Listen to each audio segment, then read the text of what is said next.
Hello everyone and welcome to Sunburned. Albino ranks every boss in the Cuphead DLC from easiest to hardest. In the OG ranking, we did it based on how difficult it was to get A+ ranks, and we're still doing that here, but the DLC also introduced some gimmick fights that don't get graded, like all the King's Gauntlet challenges and that secret graveyard boss, so I'm kicking the video off with those, starting from easiest and working our way to hardest. Number 12, the Pawns. In the King's Gauntlet, your weapons and charms are taken away and all you have is your jump, dash, and ability to parry. The Pawns constantly leap from the rafters to get decapitated by a straw, but the more you behead, the faster they run. And the headless ones still get back up there and go again like they're waiting for their turn on the water slide. The only real strategy is to be good enough at it that you don't die, and just watch out for when more than one jumps right next to each other at a time.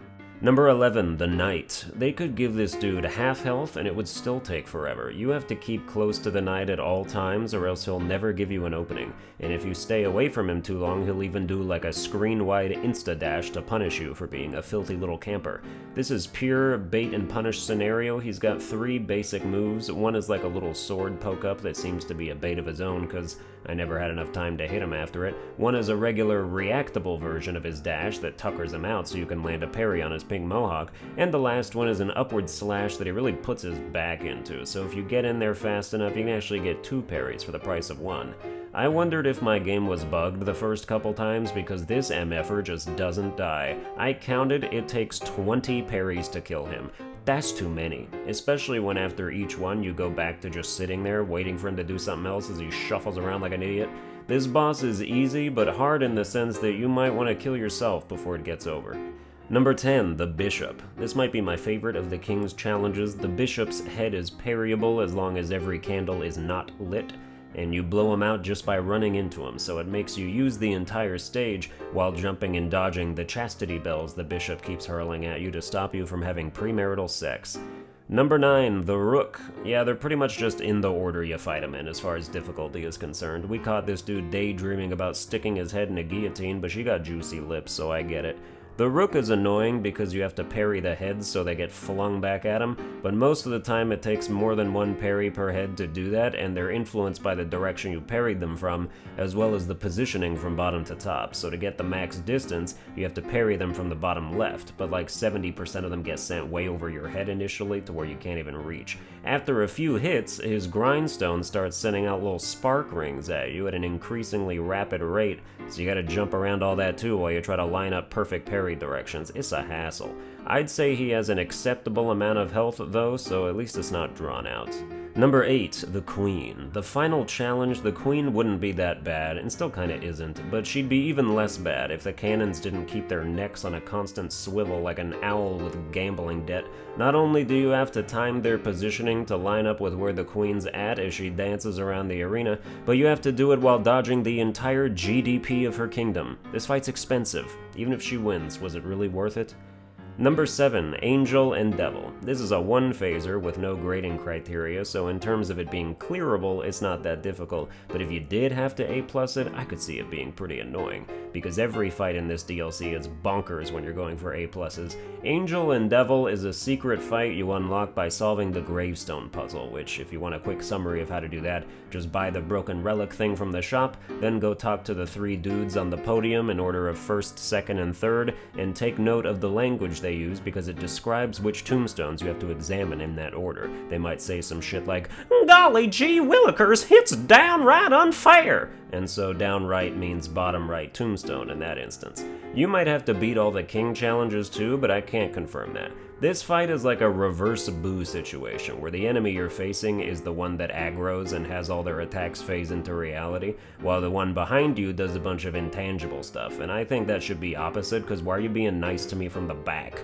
when I can't see you? Like, even if you're a little two-faced son of a gun, wouldn't you want the nice side of you to be the one I notice so you can lull me into a false sense of security and prey on my naivete or something? I don't do a lot of social manipulation, so I don't know. When the full-length beams come in, you need to expose your ass to the dude whose side it didn't come from, so it'll blink out of existence as it passes you. Other than that, use the cloud to stay moving near the middle when beams are in play, but hop off it at either end so they don't just spit on you at point-blank range. Number 6, Howling Aces. These are now officially ranked by how hard it is to A+ them, since the rest of these are graded fights, and I think Howling Aces is the easiest one, although not by much. Also, for the record, all of these battles are harder to flawless than anything from the base game. The Cuphead DLC was like, what if we just have way more shit on the screen at any given time? This boss is the most lenient in that department though. In the first phase, the little dog tosses out trios of tennis balls at regular intervals, but they usually don't mess with your dodging of the other stuff. You can duck under the yarn balls the cat coughs up, and there's no shortage of things to parry throughout the whole thing, like the bones, the letters in the second phase, and even the lasers in the third. I'm using Crackshot, a new weapon introduced in the DLC, and what I personally believe is the new best overall weapon, or at least my favorite. Charge Shot is still better for single target damage if you don't have to dash constantly or hit mobs out of your way, and Spread Shot up close against big boys if you don't have to move much at all, but Crackshot handles crowds at the same time with its homing shots, hits from anywhere, and every shot you land of the straight shot before it breaks into the homing shot does as much damage as a shot from lobber, so you can still get up in an enemy's face and melt their HP pretty good. It's like a way better chaser, and especially for sections like this second phase with the Paw Patrol, it's goated. Save your super if you already have it, you don't need to waste it on them. Next phase introduces some lasers, and then the main bitch comes out, makes your controls go all topsy-turvy. Your super should already be in her face by the time she starts mashing buttons, and then just internalize that red bowls always come at your feet, while yellow bowls are always trying to catch your jump over the red ones. You should only have to do 2 different angles of her if you're doing enough damage. I must have lost at least 6 A+ runs by jumping over a red bowl and landing on a yellow one. Pain. It gets much worse though, trust me. Number 5, Moonshine Mob. This boss isn't much harder than the last one, in fact they're about the same. You're up against an entire crime syndicate apparently, and they have no shortage of grunts to fill the screen with. It's probably the first boss you'll fight in the DLC, and it's a good introduction to the ungodly bullet hell this game has become. The spider dude runs around throwing up bomb balloons that stay there permanently until you trigger one and run away before it explodes, which you should do at a good clip or else you'll be wading through 10 of them while you're trying not to get gangbanged by a gang.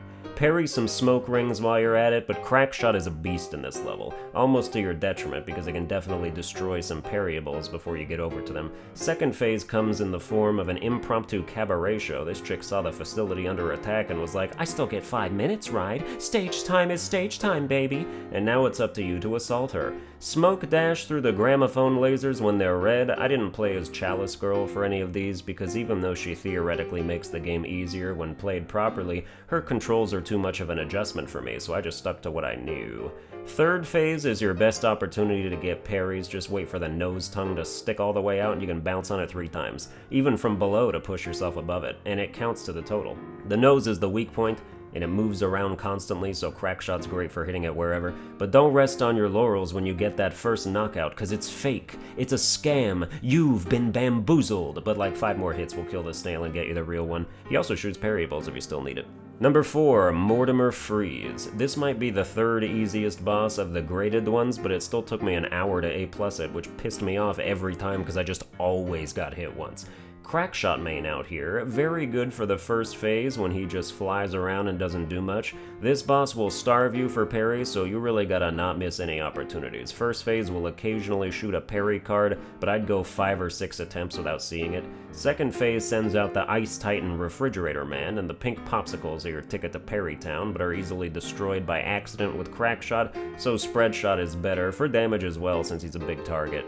Third phase turns him into a cryogonal, where you get your last chance for infrequent bucket parries while dodging the Eye of Sauron. All these bosses took me maybe 4 or 5 tries to beat, but then like 100 tries to flawless. It's ridiculous.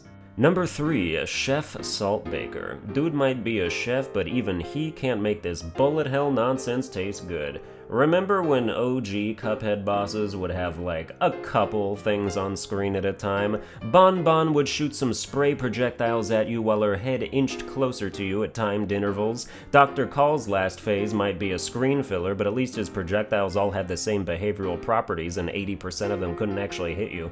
Chef Saltbaker will fling shit at you from every corner of the screen, at different speeds, different angles, all at the same time, while this random-ass sentient giant fireball just wanders around, somehow managing to be in the way at every juncture of decision making. During the second phase, 4 corners of pepper shakers start sneezing at you, while the fireball continues to take up valuable real estate every second, now coupled with these gently falling leaves that do damage somehow. Like, why does this hurt me? I've died to a fucking leaf falling at 0.01 miles per hour. What the hell is this? Also, yeah, I'll settle for an A rank after 45 minutes of agony. You have to shoot the pepper shakers enough times to send them towards the boss, but be careful because they respawn, so don't stand where they were or you'll take some more undeserved damage. After you make short work of the Salt Twins, all that remains is the heart, which can be parried whenever it's pink, but you also have to do damage to it. I had a run where I just parried it without shooting for like 3 full minutes because the King's challenges had conditioned me into thinking that was how you were supposed to kill it, but nah, shoot it or it don't die. Number 2, Esther Winchester. This was a tough rank. I think number 1 and 2 are pretty evenly matched in the bullshit department, but at least I was eventually able to A+, the only plain level in the DLC, if you don't count the Howling Aces.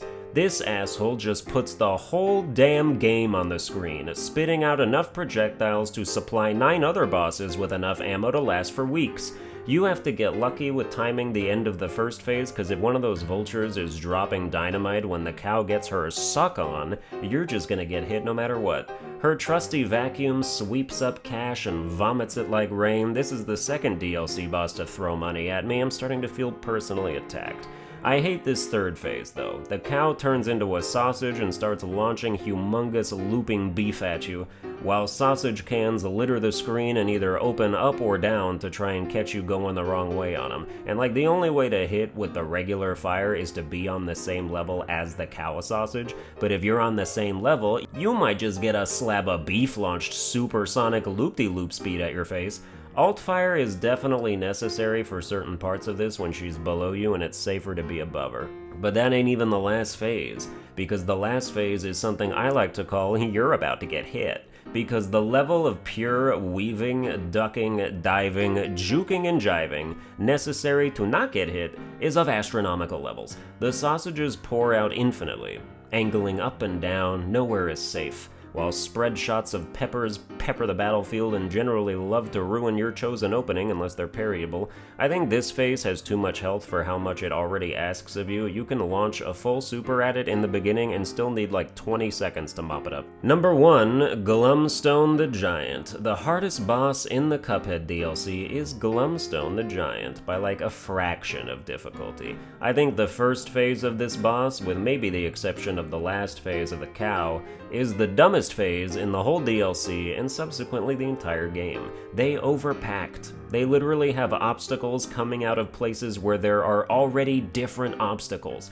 Take the floor under the pillars, for instance. You step on the floor, a delayed spike trap activates where you step, pretty standard. Well, what if they also had enemies pop out of that same floor and just stand there and shoot slow-ass projectiles vertically that take up space longer while you're already dodging a bunch of horizontal shit? You can be walking along the spike floor as the spikes spring up behind you and think you're safe because you're outrunning them, but then oops, a random-ass gnome popped out of the ground right in front of you after a telegraph animation that is almost imperceivable to the human eye when there's so many other things going on. I can't imagine using anything but roundabout here. I tried charge shot, but the little enemies didn't get killed and overpopulated the play space. Roundabout keeps them in check. The second phase is actually a great place to use another new weapon, the twister one that rapidly shoots upward, but I need charge shot for the final phase, so I had to use roundabout on the second one too, and it's not bad as long as you jump frequently. Cover your butthole, because little dudes are really trying to crawl up in there from the ground. I've never beaten the third phase without taking a hit, except once. The uvula shoots chickens at the skeletal platforms and makes them disappear, so you have to hop from thing to thing while aiming at a tiny target. If he hits one with a bone, it turns into a parry situation and doesn't stop until you parry it, so you can run out of platforms if you don't take heed. Fun fact, these parries don't count. After an hour of attempts, I ended this fight with everything flawless but missing one parry that I thought counted from me fixing one of the platforms. It's still an A+ in my book. I don't care, sue me. Well, that's gonna do it for this boss ranking. I hope you enjoyed it. If you did, you can like, share, and subscribe. Follow me on Twitter at Sunburned Albino. Watch all my other videos while using 6 out of 6 Super Meter, and I'll see you guys next time.